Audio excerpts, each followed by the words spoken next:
Oke, selamat malam semuanya. Ya, ini FTK edisi 20 Februari 2023. Seperti biasa, malam ini kita akan update market dan membahas saham-saham yang sudah masuk ide dari Bapak Ibu di kolom komentar FTK edisi 19 Februari. Oke, kita akan bahas nanti satu persatu sesuai dengan permintaan. Langsung kita mulai dari ISG. Hari ini ISG ya seperti yang sudah kita bahas, hari ini pergerakannya cenderung melemah, masih di area konsolidasi dan ini masih akan berlanjut. Dan hari ini masih di resmi atau terkonfirmasi dead cross ya.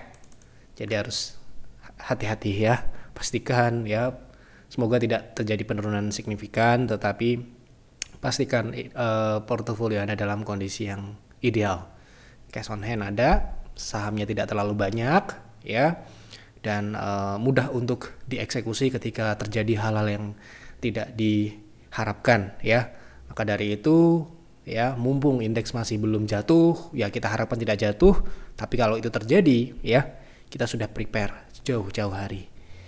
Baik, masuk ke pembahasan saham. Yang pertama, tolong dibahas teknikal harta.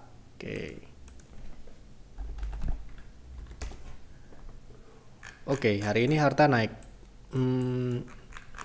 Ini ya potensi naiknya ya, sudah kita bahas di pembahasan sebelumnya. Jadi ini harta ini konsolidasi di rentang yang cukup lebar dengan target di 280. Jadi kemungkinan potensi secara teknikal ya, dia akan menguji resist konsolidasi ya. Seperti itu. Sudah terjawab ya. Mohon analisa potensi kenaikan lebih menarik AALI atau LSIP untuk swing beberapa bulan ke depan. Beberapa bulan ini berapa bulan ya? Ini beberapa bulan ini yang dimaksud berapa bulan? Karena bisa saja 3 bulan, bisa saja 6 bulan, bisa saja 12 bulan. Nanti jadinya jadi investasi, bukan untuk swing lagi.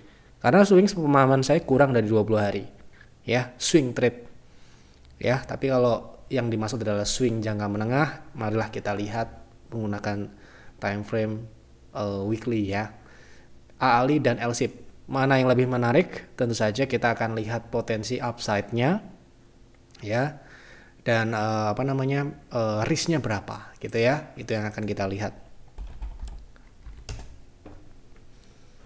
Terakhir kita sudah bahas ini pertanyaan dari penonton sebelumnya, dari Bu Haryanti kalau tidak salah, ini upside dari LSIP. Ini pembahasan terakhir di 1030-an ya. Potensi upside-nya 31%, kemudian kalau di harga penutupan terakhir ini menjadi 25%. Itu potensi upside untuk swing LSIP. Ya, meskipun itu menggunakan monthly pun atau weekly pun sama. Itu adalah 0,6 ya. Jadi targetnya upside-nya 25 dengan risk saat ini risk-nya di 9% ya, 25 banding 9. Kemudian Astra Agrolestari, nah ini belum naik ya, sepertinya belum naik. Kita akan lihat potensi swingnya. Ini juga sama, konsolidasi jangka panjang ya, konsolidasi jangka panjang dengan rentang yang lebar ya. Itu 19, itu target terdekat. Kemudian kalau sama-sama ke 0,6, 34% ya, dengan risk ya berdasarkan harga hari ini 6%, sehingga secara upside Astra Agrolestari lebih baik dibandingkan LSIP di hari ini ya, di harga hari ini. Jadi ya, kalau saya tanpa mempertimbangkan adanya faktor liquid atau tidak ya, saya akan ambil AALI berdasarkan potensi upside dan risknya yang lebih kecil ya, seperti itu. Tolong dibahas ESA setelah private placement, saham ini masih di jalur naik apa malah terus turun secara teknikal? Tidak ada ya, saya luruskan, tidak ada saham itu turun terus ataupun naik terus ya. Yang kita ketahui adalah uptrend. Di dalam uptrend itu ada koreksi, ada turunnya Di dalam downtrend itu ada koreksi naiknya yang namanya pullback. Kalau uptrend ada koreksi turun namanya throwback. Kalau downtrend koreksi naiknya namanya pullback. Jadi ya saya luruskan itu supaya pemahamannya jadi benar ya. Punya di harga 990 masih layakkah entry? Oh berarti mau nambah. Nah kalau nanya mau nambah, mohon maaf ya, memang kalau kita itu agak ribet. Kalau mau nambah kita nggak asal-asalan tambah aja gitu, kurangi nggak bisa tanpa kita tahu berapa Anda sudah punya, berapa persen ya, bukan berapa juta, berapa miliar, bukan, berapa persen sudah Anda punya ya, berapa PV, berapa persen Anda punya, dan ya pastikan ya Anda punya cash on hand berapa persen juga. Nah baru ya, mohon maaf ya, dia memang ribet ya, memang seperti itu supaya apa, supaya saran yang diberikan tepat ya, supaya yang diberikan saran yang diberikan adalah akurat ya, tidak hanya pada sahamnya tetapi pada Anda, efeknya ke Anda, ke portofolio Anda. Jadi kita nggak, mohon maaf ya, kalau nggak ada itu ya kita nggak tahu, nggak bisa berikan saran gitu. Jadi kalau Anda bertanya, saya punya di 990 kemudian saya punya sekitar 90% misalkan, ya harus dikurangi gitu kan, karena besar. Nah ini nggak tahu saya berapa persen, jadi saya nggak bisa ngasih saran kurangnya atau tambah dan sebagainya. Kalau ini jelas downtrend kok ya, jelas downtrend ya, jelas downtrend. Dan ini sedang pullback nih berapa minggu ya, 1, 2, 3, 4, 5. Pullbacknya ini sudah di 0,2, kemungkinan kalau pullbacknya lanjut ke 1170 ya. Jadi kalau punya di 990 ya, ini sekarang ini posisinya floating loss. Tapi masih berpotensi untuk ke modal selama tidak terjadi penurunan ke bawah 830. Tapi ini cukup jauh. Kalau dia ke level stop loss secara teknikal ini agak jauh. Jadi ya tidak menarik ya, kalau modalnya setinggi itu ya siap-siap untuk sell on strength. Kalau beli ya kita harus tahu, sekali lagi harus tahu berapa Anda punya ya. Itu sekali lagi ya, itu adalah hal yang mutlak harus ada informasi seperti itu ya. Apalagi konsultasi di membership ya. Kalau Anda jadi member PTR, Peer dan PIS, wajib ngasih tahu berapa persen, bukan berapa juta, berapa lot, berapa miliar, enggak ya, berapa PV ya, itu sudah menjadi format wajib dalam konsultasi. Oke, mohon bahas grup Penin yang hari ini gerak bagus, teknikal aja, PNIN, PNBN atau PNLF, bebas Pak Yev pilih. Makasih atas jawabannya. Oke, kita akan pilih yang pertama, kita nggak akan pilih-pilih PNBN, yang pertama disebut kita pilih ya, Penin. Oke, nah Penin ini sudah kita bahas sebelumnya. Ini TP-nya ya di 1565, itu TP1, TP2 di 1730. Jadi sementara ini dengan candle yang bagus. Ini weekly ya. Untuk daily ya ini candlenya cukup bagus dengan volume yang bagus, harusnya berpotensi untuk lanjut ke area 1500 sampai dengan 1550 ya. Seperti itu. Beruntung kemarin jual NICL di 330 sesuai PTR. Sesuai PTR ya. Hari ini nyungsep saham, buyback lagi di berapa? Masih bisa naik ke 360 kan Pak? Ini NICL terakhir ya. Ini kita trading tanggal 13 ya. Ini tanggal 13 Februari. Ya, di harga 280. TP-nya kelihatan nggak ini ya? Dengan TP 330 ya. Nah, ini 13 Februari kita beli di 280, TP-nya 294 dan 330. Anda lihat NICL hari ini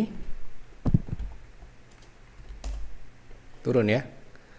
Dan dia turun, titik tertingginya adalah 330. Apakah kita yang mengeset seperti itu? Tidak, kebetulan.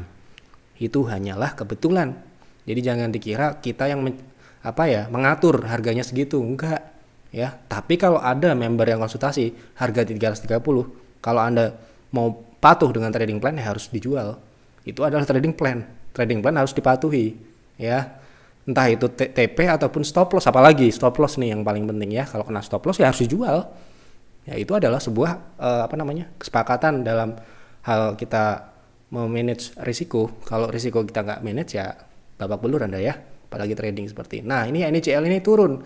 Andaikan nggak dijual ya Anda kehilangan profit berapa? 280 ini kita beli tepat di sini ya. Di titik ini ya. Di tanggal 13. ya. Di 280 ini sudah profit tadi 17% ya, berarti pas 17 sampai 18% lah. Ya 17% netnya ya profitnya. Harusnya itu sudah disyukuri, apalagi Anda lihat sendiri indeks seperti apa ya. Indeks yang sangat-sangat bikin boring ya, melihat market yang gak bergerak gitu ya. Nah, kita masih diberikan profit NICL. Nah, sekarang ini mau buyback, pertanyaannya adalah buyback di berapa? Kalau saya mungkin akan menunggu di 290. Tadi ada yang konsultasi juga kalau salah saya baca di 290 sampai dengan 280 lagi. Kalau turun ke sana, kalau turun lagi ke harga beli kita di tanggal 13, apakah NICL masih bisa naik ke target 360 ini? Masih. Itu tidak merubah apa-apa, yaitu bagian dari koreksi throwback ya. Dan Anda lihat seperti ini MACD-nya masih wajar. Ya, dan kalau Anda cek volume transaksinya ya. Ini tapi ini kok bukan berarti kita tidak kok kita pede banget dia akan kesini, tidak, tetap harus hati-hati ya. Ini namanya estimasi, ini namanya prediksi, bisa benar dan juga bisa salah. Sehingga ya, oh ini Yev bilang ke 360, hold aja lah, beli di atas nggak apa-apa, masih 360. Jangan seperti itu ya, tidak boleh. Jadi ya bisa aja tidak tercapai, tapi sementara ini berdasarkan apa yang ada di chart ini masih belum mengubah skenario ya, seperti itu. Oke. Mohon dibahas technical breeze, sudah jual 17.30 untuk trading. Berarti mau buyback apa gimana ya ini? Mungkin mau buyback ya. Jadi sudah mencapai target ya 1675, bahkan hari ini di 1705 ya.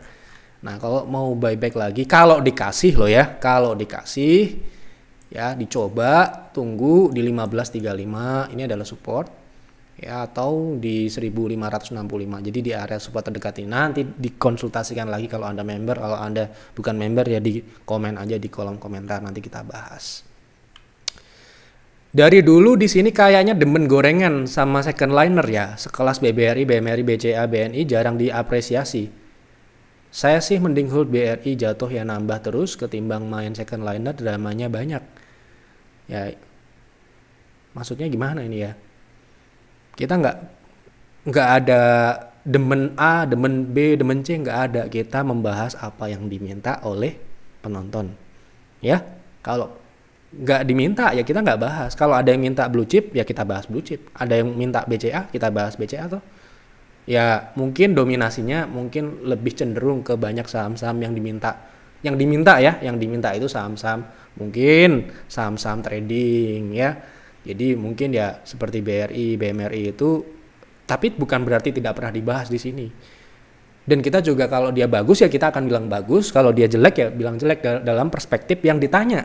Kalau ditanya tentang trading ya kita akan ngomongin teknikal, kalau tanya investasi ya kita ngomongin fundamental dan teknikal jangka panjang, seperti itu loh Pak. Jadi tidak ada kita itu ada tendensi ke saham A, B, C, enggak ada. Kita benci saham Goto enggak, kita benci saham Waskita enggak. Tapi memang saham-saham itu kita lihat dan kita bahas seperti apa yang ada. Ya, bukan kita mengada-ngada, bukan. Apa yang ada di chart, apa yang ada di laporan kinerja yang ada di TradingView kita analisis dan kita sampaikan. Seperti itulah tugas Yev. Ya, jadi tidak ada kepentingan, tidak ada kok ini juga mengapresiasi saham A, B, C, enggak ya. Apa yang ditanya kita pasti bahas. Makanya kalau Anda pengen ada pembahasan saham-saham blue chip, saham big cap, ya udah monggo kasih komentar, bahas saham ini fundamental bagaimana, timing investasinya seperti apa. Itu kita akan bahas, pasti kita bahas. Ya, asalkan pertanyaannya jelas. Ya kita nggak pernah pilih semua yang komen pasti saya jawab kalau pertanyaannya itu jelas ya. Jadi mohon maaf kalau misalkan mungkin yang ada mungkin ya penilaian Anda aja, perasaan Anda aja ya. Jadi ya kita bahas, nggak jarang kok kita bahas saham BRI atau BMRI, kemarin pun kita bahas ya gitu. Tapi mohon maaf mungkin ya pembahasan kita mungkin nggak sesuai dengan pandangan Anda ya, bisa aja kan, namanya juga pandangan, setiap orang punya pandangan yang berbeda, seperti itu. Oke. Jadi tolong kurangi berdebat ya di kolom komentar. Kalau mau kasih ide aja ya, apa yang mau dibahas, supaya Yev Talk ini terus memberikan aura positif ya, membangun gitu. Tolong bahas CPRO, kenapa harganya turun tetapi fundamentalnya membaik. ROE dan PER bagus. ROE dan PER bagus. Oke, apakah ada peluang saham ini naik dalam jangka 1 tahun? Mari kita lihat CPRO. Apakah harga 50? Kalau harga 50 meskipun fundamental bagus, kita nggak rekomendasi ya, seperti yang Anda sudah tahu mungkin. Atau kalau misalkan Anda belum tahu ya, DIF, PTR, PIRS, semua tidak boleh merekomendasikan saham di bawah 70 ya. Jadi paling kecil ada 70. Entah sebagus apapun sahamnya, kalau di bawah 70 akan dihindari. Kenapa? Karena berpotensi. Oke, berpotensi, tahu ya kata berpotensi turun ke 50, dan kalau sudah di 50 ya seperti CPRO ini misalkan tidur dan nggak tahu kapan bangunnya gitu kan. Masalahnya kita bukan price maker. Kalau saya price maker, Anda 50 gas saja saya naikin besok, nah gitu ya. Oke, kita akan masuk ke fundamental dulu. Jadi bagaimanakah kinerja Central Proteina Prima ini atau CPRO? Kalau kita lihat sepintas pertumbuhannya bisa dikatakan membaik di 2 tahun terakhir, 2020, 2021. Kemudian di 2022 ini estimasinya tipis tumbuhnya ya. Nah, ini untuk revenue. Kemudian untuk operasional, ini pertumbuhannya juga cukup baik. Bisa dikatakan meskipun pos atasnya tidak stabil pertumbuhannya, pos bawahnya tumbuhnya cukup bagus operasionalnya ya. Jadi kita akan mulai dari pertumbuhan dulu. Lalu bottom line-nya, nah ini yang agak-agak gimana ya, bisa dikatakan harus hati-hati dalam kita melakukan analisa laporan keuangan. Jadi di sini terlihat bagus. PER itu apa? Price ya, price per earning. Nah, earning di sini terlihat besar. Kenapa PER-nya terlihat bagus? Karena harga sahamnya belum naik, sedangkan earning-nya meningkat signifikan. Sedangkan meningkatnya earnings itu bukan dihasilkan murni dari operasional.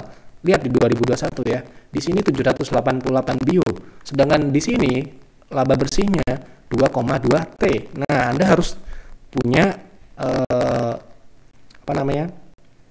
tanda tanya di sini. Dari manakah dia dapat? Apakah dia jual divestasi, jual aset, atau apa? Yang jelas, kalau pertumbuhan bottom line itu naik signifikan, tidak wajar, dan itu bukan dari operasional, itu bukan sesuatu yang bagus.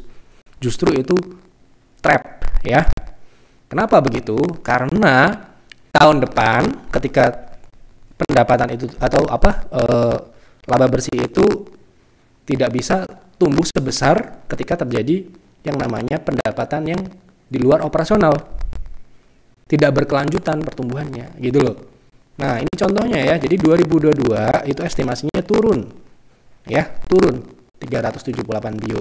Tapi bukan berarti ini jelek, tapi Anda harus tahu, jangan terjebak PER bagus, ROE bagus, tapi Anda nggak ngelihat itu bagusnya karena apa? Apakah organik atau anorganik? Ya, apakah operasional atau bukan operasional? Ya, sedangkan pertumbuhan yang bagus, definisi kami adalah pertumbuhan yang disebabkan oleh operasional dari bisnisnya, bukan dari jualan aset. Ya, karena di sini kan dia bukan perusahaan properti. Ya, jadi di sini harus tahu dari mana dia dapat. Nah, seperti itu. Jadi ini menurun dari pos bawahnya menurun. Jadi kalau misalkan kita lihat dari bawah, ini terlihat bagus di 2021 ya. Karena kalau misalkan Anda lihat mungkin ini kan 2022 belum lengkap ya. Nah, sehingga terlihat di sini PER-nya sebentar ya. Nah, ini 8 kali ya untuk 2022 ya, ini ya estimasi TTM-nya ya. Sedangkan 2021 2 kali. Berarti ada peningkatan. Kenapa kok terjadi peningkatan PER-nya lebih besar, PER-nya lebih mahal di 2022? Karena earning-nya turun dibandingkan 2021. Seperti itu pemahaman PER. Jadi saya memang nggak terlalu melihat PER. Kalau PER-nya itu terlihat janggal, misalkan tiba-tiba sangat murah, nah itu harus dilihat apakah tiba-tiba murahnya itu karena harga sahamnya turun sedangkan kinerja fundamentalnya naik, atau dibuat seolah-olah kinerja fundamental yang naik, tapi itu bukan dari operasional. Ini yang menjadi sebuah pertanyaan yang kita harus kritis dalam melihat. Sebagai investor kan, kita kalau mau invest kan nggak sembarangan, kita harus melihat fundamentalnya secara utuh, apakah ini hasil dari operasional atau bukan gitu ya. Kalau saya memang mengutamakan pertumbuhan itu memang asalnya dari operasional. Kalau misalkan katakanlah itu pertumbuhan bukan dari organik, ya kita nggak berani gitu ya. Nah, terus ROE juga sama ya. Jadi di sini ROE-nya mungkin terlihat bagus. Ini besar 124 kali ya. 124% di sini persen ya. Tiba-tiba turun 12%. Ini penurunan yang disebabkan tadi ya, earning-nya turun dibandingkan 2021 yang tidak normal. Jadi ya penilaian saya secara fundamental kurang terlalu bagus ya, seperti itu, sehingga mungkin harga sahamnya ini merefleksikan itu ya. Jadi pertama, secara teknikal tentu saja syarat YF tidak terpenuhi karena dia di bawah 70. Fundamentalnya ternyata tidak sebaik apa yang kita lihat karena tidak dihasilkan dari operasionalnya. Sementara ini seperti itu. Baik, lanjut ya. Semoga menjawab. Tolong bahas saham Jekon, apakah masih downtrend?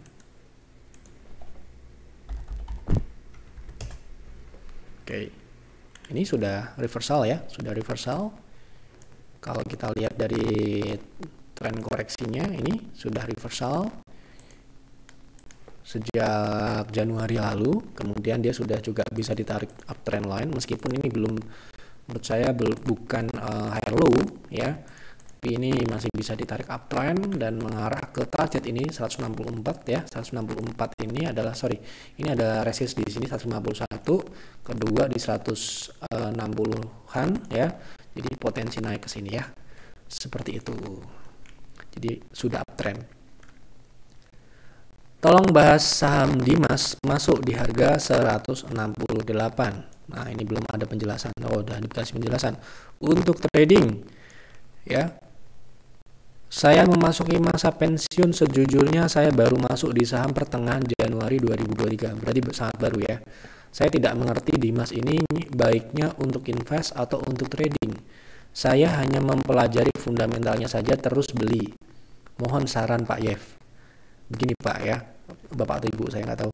Begini ya, jadi kalau kita belum tahu bedanya trading dan invest, yang pertama-tama dilakukan bukan menganalisis, tapi kita harus tahu dulu kita itu mau main bola, sepak bola, atau main futsal, mau lari maraton atau sprint ya. Tentunya ini harus dipahami dulu. Jangan sampai Anda lari atau Anda masuk ke lapangan sepak bola tapi Anda nggak ngerti Anda mau ngapain. Nah ya, jadi nggak sesimpel itu. Anda punya uang, Anda salah beli, nggak bisa. Kasihan duitnya. Apalagi masa pensiun, mungkin uang yang dikumpulkan berkarir bertahun-tahun. Ya jangan sampai uang itu sia-sia. Jadi yang pertama dilakukan adalah belajar dulu, pahami dulu, paling tidak bisa membedakan, oh trading itu seperti ini, invest itu seperti ini. Baru jangan uang semua dipakai. Pakai uang belajar dulu, misalkan ya katakanlah 25 juta. Misalkan kalau kita punya duit 1M, kita main 25 juta dulu. Misalkan kita mau cobain trading.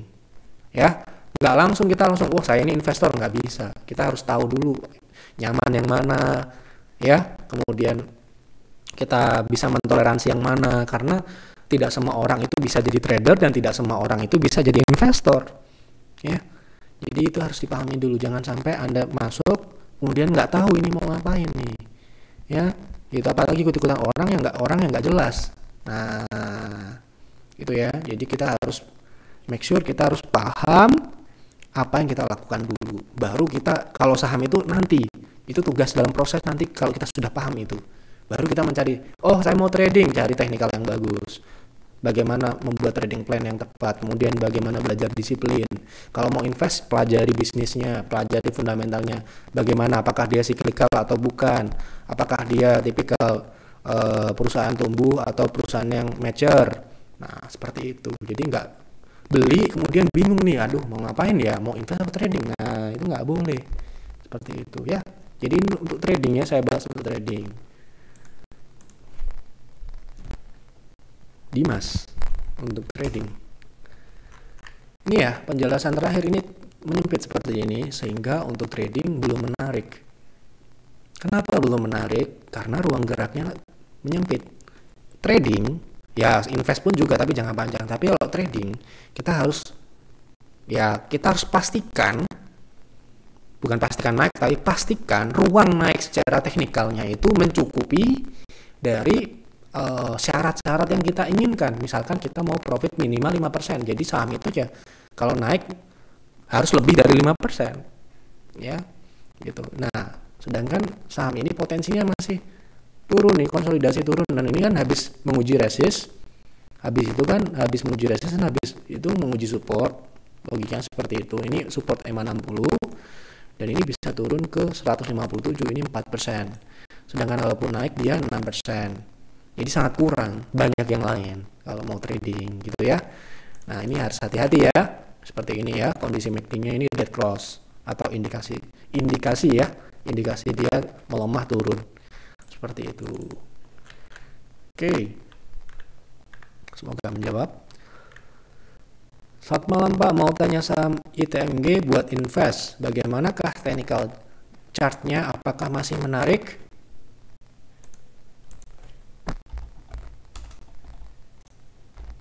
Untuk technical berarti ya. Kalau Indo Tambang saya rasa ini mengarah ke cenderung turun ya. Memang ini cenderung konsolidasi tapi di dalam tren turun ya. Lihat ya, di ITMG ini ada target di 31, ini sudah kita bahas sebelumnya. Kemudian untuk trennya itu sudah masuki tren koreksi. Ini kita nggak ngomong ini akan turun jangka panjang ya, ini jangka pendek. Dan saya lihat di sini adalah koreksi yang masih koreksi yang wajar karena dia sudah naik cukup signifikan ya. Jadi ini adalah tren minornya, adalah tren turun. Ini ya trennya ya. Nah, jadi sekarang ini dia mengarah ke 0,3 target koreksi minimal. Jadi kalau pertanyaan adalah untuk trading ya, buat invest atau bagaimana ini? Technical ya. Kalau mau invest ya ini sudah jelas udah gak telat Pak ya. Saham energi itu sudah tinggi semua ya. Kan makanya kemarin awal tahun kita ngomong saham energi itu sudah tinggi. Makanya ya yang belum digarap itu adalah sektor tambang non energi ya. Gitu, yang belum naik mencapai target sudah naik. Inco sudah naik, NICL sudah naik, tapi belum di peak target peaknya ya. Sedangkan Indo Tambang, kemudian Adaro, kemudian mungkin Medco ya, relatif sudah tinggi secara harga, secara teknikal. Jadi kalau mau trading ya, mungkin masih nunggu di 31 ke bawah. Ini ya. Tapi kalau mau invest, menurut saya udah agak-agak telat sekarang ini ya. Mesti nunggu nanti fase dia koreksinya selesai seperti apa, nanti kita akan lihat. Karena sekarang ini masih fase turun. Kalau Anda beli paksakan ya bisa floating loss ya, seperti itu. Tapi ya sudah tinggi ya, jadi nggak berani mungkin. Taking prospeknya ke depannya gimana ya, mohon advice-nya. Nah, ini nggak dikasih penjelasan ya. Jadi apa prospek teknikal jangka pendek atau prospek jangka panjang untuk investasi. Jadi harus diberikan penjelasan. Jadi mohon maaf Pak Anshori, mohon maaf, bukan saya nggak mau, tetapi harus diberikan penjelasan untuk trading atau untuk investasi ya. Baik, sudah terjawab semua. Saya rasa sudah cukup untuk Cafe Talk malam ini. Terima kasih. Silahkan isi kembali di kolom komentar saham apa dan kenapa saham tersebut Anda pilih untuk trading, untuk investasi. Ya, berikan penjelasan supaya kita bisa bahas. Kemudian buat yang belum subscribe, ini masih banyak yang belum subscribe nih ya. Silahkan subscribe dan klik like supaya saya senang, ternyata Cafe Talk ini banyak yang suka. Ya, dan boleh di-share mungkin ke teman-teman Bapak Ibu yang mungkin juga baru pengen trading, pengen investasi dan butuh pencerahan, butuh mungkin ya di sini ada sedikit banyak ada edukasinya. Kalau ada case-case seperti tadi ya, kita akan jelaskan juga dari apa yang kita miliki, kita akan share di sini ya. Itu saja, mohon maaf apabila ada kekurangan, kesalahan atau mungkin ketidaksengajaan dalam penyampaian yang tidak tepat atau mungkin tidak cocok dengan Anda, mohon dimaklumi ya, perbedaan itu adalah hal yang wajar, jadi kita harus bisa menerima itu sebagai sebuah pembelajaran ya. Itu saja, selamat malam dan selamat beristirahat.